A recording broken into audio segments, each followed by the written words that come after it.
Haleluya, haleluya.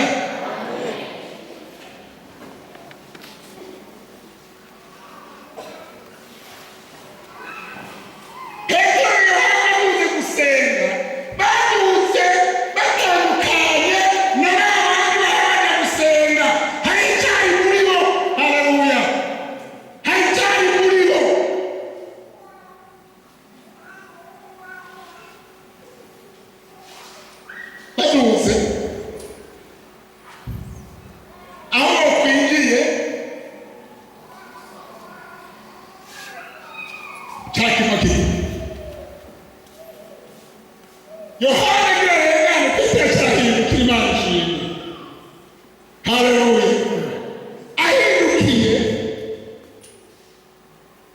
akabwira cya kimuga ngo duhanga amaso. Duhanga amaso. Kimaze guhanga amaso Petero. Kurikira neza munyumva. Soma neza kandi muraba. Petero yavuze ngo ifeza n'izahabu ntazo ngira. Bari babi ntiyavuze ngo ntazo mufise. Isobanura ngo umuntu wese afite ukwizera kwiwe. Soma neza muraba. Yavuze ngo ifeza n'izahabu ntazo ngira. Sinokoye kukwizera kwa pasitori, mbakize ukwizera kwanje. Pasitori adongoreye muri Bibiliya gusa, hanyuma iyo Bibiliya adongoreye mukagize ukwizera. Haleluya. None ari kuhavuga yavuze ngo ifeza n'izahabu ntazo ngira. Niko yavuze nayibonye neza. Hanyuma Yohana ahagaze ngaho amufata ukuboko aramubwira ati mu izina rya Yesu Kristo w'Umunyanazareti haguruka. Haleluya. Arahaguruka. Ni ukuvuga ngo icyo kimwe kimaze kumva ngo haguruka, ukwizera kwacu kwagiye kuruhuka. Imana ishimwe. Hanyuma rero icyo kirahaguruka agifata ukuboko atanga kugitondekeje kiragenda kimukurikira arakirekura. Icyo gitanga gusimbasimba. Imana ishimwe. Gitanga gusimbasimba ngo kivuga mu rusengero kirimba gitazira Imana. Haleluya. Nibuka mu mwaka wa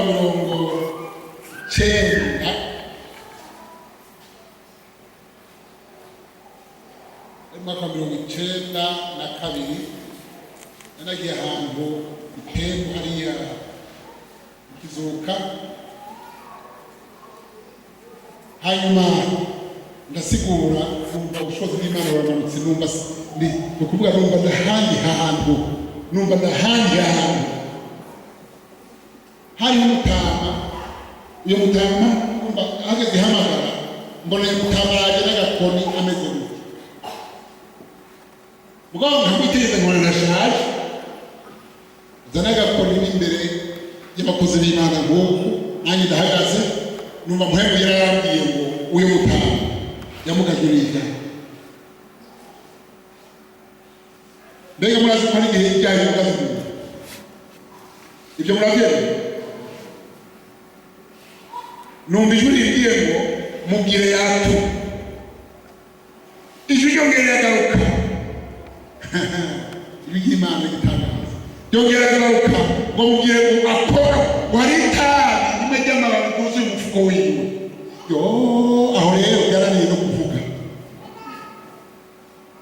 Ryongera yabwiye ngo vuga mubwiye umutekereza Imana nyine mwasanga atari byo. Muriko murabyumva? Ryongera yabwiye muri nyina kubwiye n'uvuge. Ndavuga ni kumva tanjo tari wewe yaraje kuzitari kufukura yo mbona kuyerufunyika ungana gutya. Atereye hasi njana mwana gahingiraza yango ni mbonera itaye arabutse. Imana ishimwe. Nyamutanga atanga musimba kuko Imana yayoboye ishimwe. Iyo ushobora bw'Imana bumaritse ibintu birahinduka. Amen. Ejo bundi turi mu cy'amasengesho. Twariko turasenga nakuzanira umuntu yamugaye yamangetengete umukobwa mwiza brema mwiza ndamwitegereza mbona akabumba kabumba kandi yari Katolika. Imana ntiyabereka yari Katolika ahungira mu cyumba cy'amasengesho Imana aho gusengera aravuga ati nukuri narumvise ko musenga basenga basanga muhira atari narumvise ko musenga ndagomba gusengera. Abandi bamwegetse gutya adashobora kuguruka adashobora guhagarara yumva ibintu bijya ngaha mu maguru mu mutima. Hanyuma twafite umwanya wo gusenga turasenga umwanya muremure. Tumaze gusenga umwanya muremure numva ijwi rimbwiye ngo fata abakenyezi bari ngaha ajyaye gutegura turasenga gukoresha n'ubwenge nabwo. Paulo yavuze ngo uzosengesha impemu sengesha n'ubwenge. Niko Paulo yavuze. Numva ijwi rimbwiye ngo fata abakenyezi bari ngaha n'abindi ubahagurutse bamufate bamuhagurutse bamufata mu mugongo abandi bafata urumva umusore cyangwa umugabo kirazira sinzi ko bikuranye. Hanyuma jeje natwe twakoze abagabo twagungije amajwi gusenga babandi bakomeza gusenga bafashe mu mugongo no mu nda abandi ku maguru mu kanya gatoya yaciye abo gutambira mu cyumba cy'amasengesho. Imana ishimwe yidegemvya yakinaga bamufashe babiri yayitaye n'amaguru uyu munsi ni muzima. Imana ishimwe duhagare mu kwizera gusenga Imana hanyuma Imana izokora. Reka se gusozera hariya ku murongo muri cya gitabo cy'Ibyakozwe n'Intumwa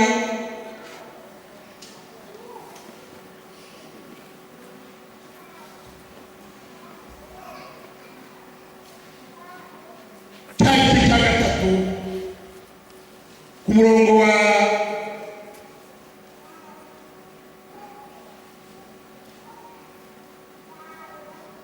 ikasoma kuri wa murongo ikasoma kuri wa 11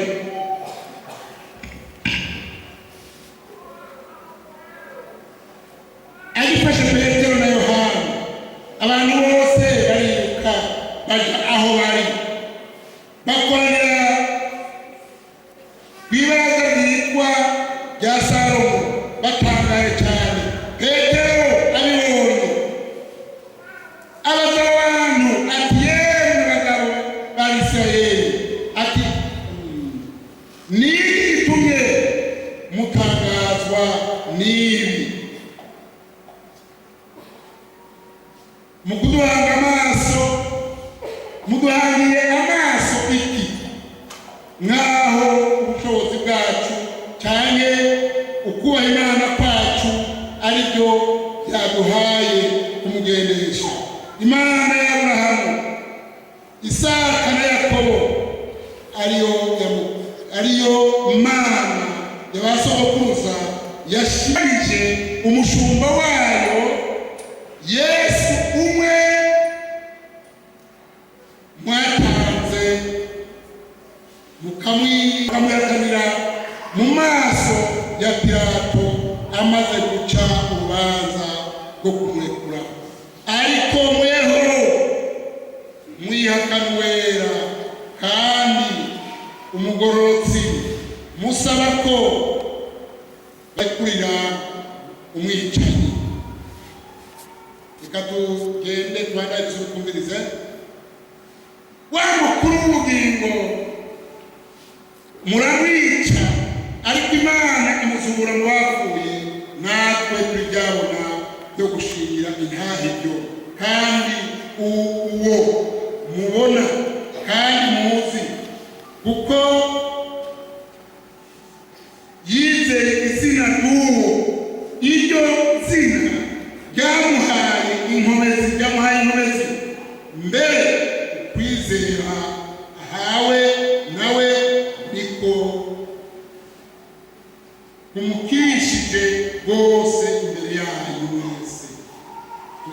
ndababongore ngo kandi nongerera ndazi yuko mwabikoze mutabizi n'abaganza nabo nuko nimwihane ku murongo wa 19 muhindukire ibyaha byanyu bihanagurwe ibere yo guhemuka ibone ingena nziza biguye mu nyonga z'umurimo Imana ishimwe.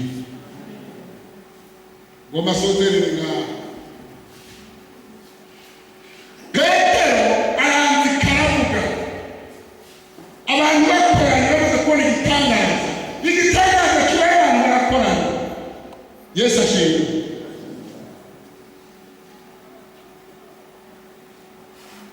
Hanyuma abandi bantu bakoranye yandika kuvuga arababwira ati kwege tugaciye bugufi agomba ndabasenge gukora byose bikora duciye bugufi.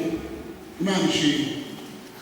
Niba dusigura tuvuga ubutumwa twicishe bugufi izina rya Yesu Kristo ry'Imana.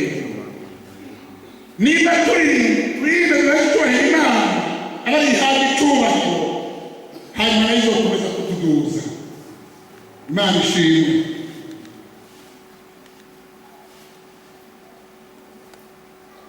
Petero aca kuvuga ati si kwebwe ni wabo uretse abagize wabo muri mwabo abatonetse wabo ni mwatanze akabanga niwe yakoze. Niko murumvira ariko tarahindukira ijambo ry'imbabazi ry'ubugwaneza ngo mwabikoze mutabizi ngo turazi kw'ibyo mwabikoze mutabizi kugira ngo agarure imitima yabo ubone kwihana abashikirize mu gakiza. Ibyo mwabikoze mutabizi n'abakuru banyu nabo babikoze batabizi ariko rero ko mwabikoze mutabizi nimwihane muhindukire ibyaha byanyu bihanagurwe ibihe byo guhemuka yongera neza.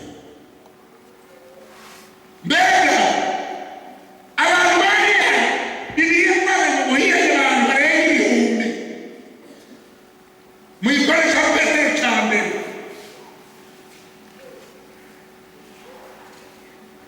reka gatwaza we uri hano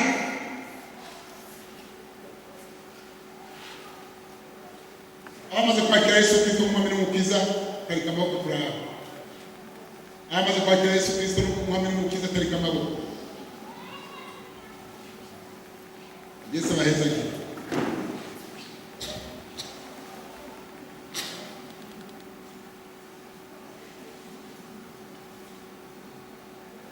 Hari ikimana tugomba hari ikimana yahamagariye umuntu wese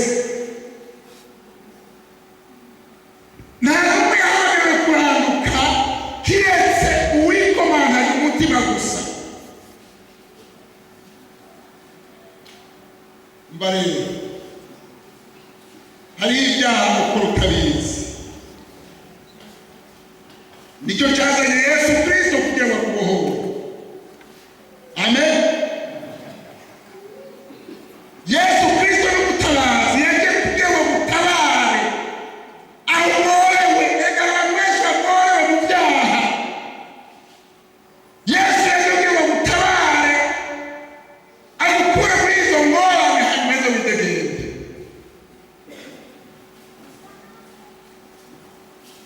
Ngoma dusenge. Yesu Kristo agomba guhindura ibihe.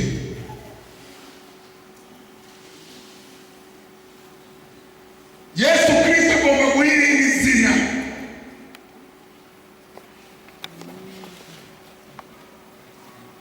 Ukavuga Yesu mwana w'Imana nzima, jyewe n'umunyabyaha ndagomba gukizwa. Ndakubwiye twasitora gukiza.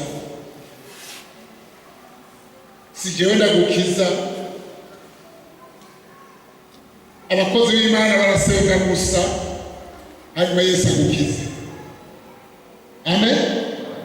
Amen. Mbega uragomba gukira. Mbega uragomba kubohoka. Mbega uragomba kwidegembya. N'igihe cyawe igihe ni iki nyine. Umuntu ashobora kumara imyaka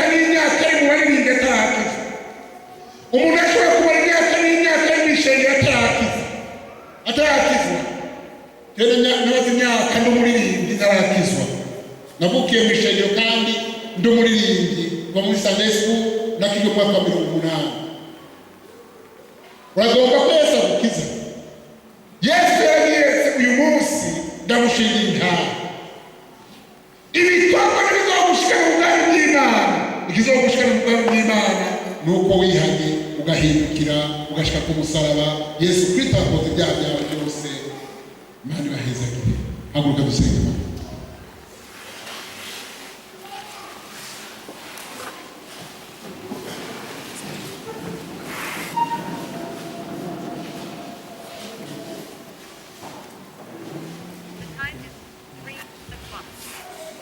Reka twunamike imitwe yacu.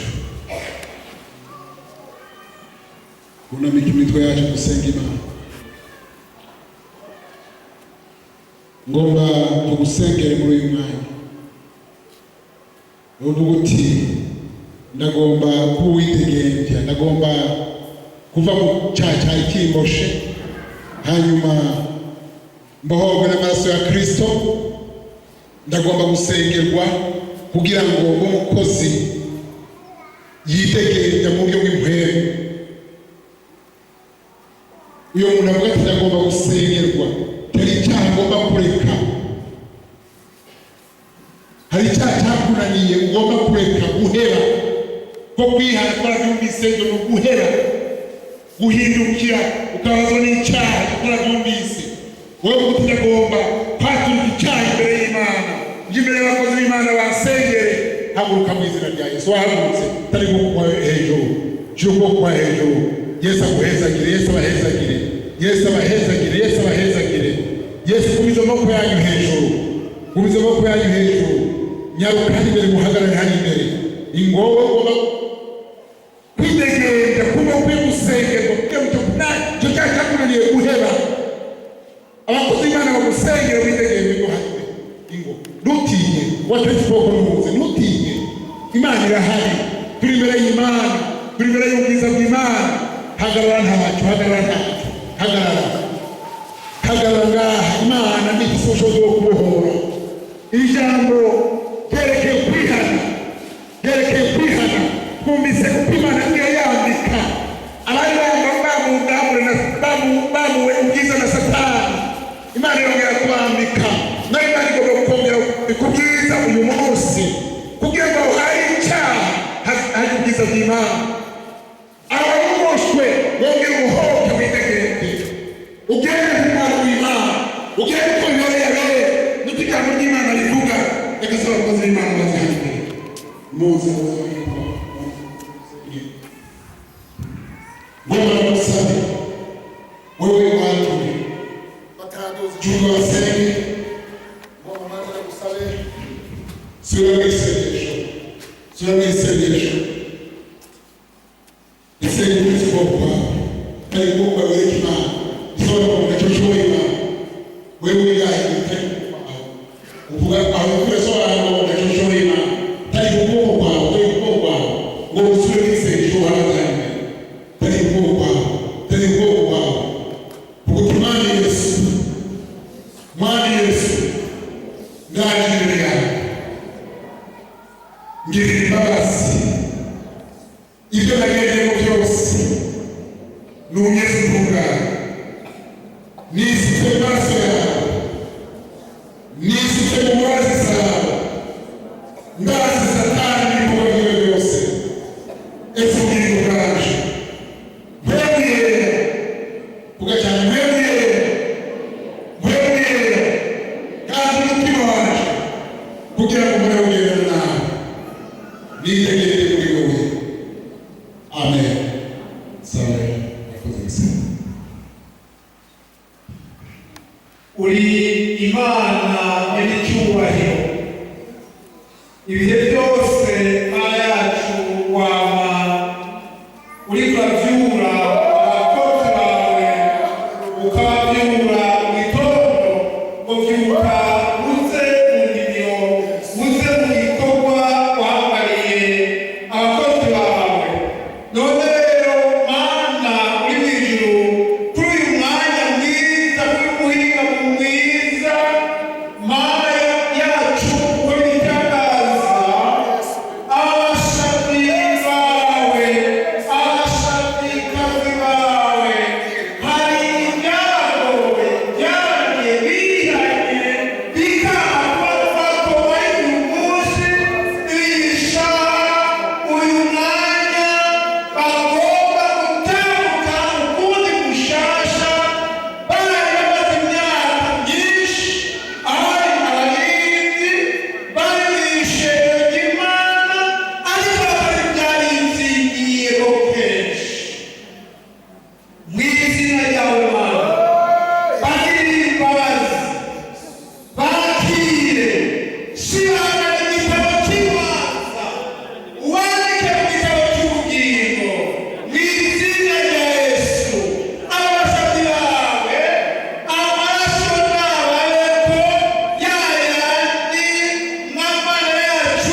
mana yacu benshi ubakize ubatabare uweze muri ibyo bose bakabagukera uyu munsi mwami itariki yandikwe itariki yawe yandikwe uyu munsi wandikwe ko mana bawe bahindutse ubwoko bwawe na nyuma tuzinda zibwira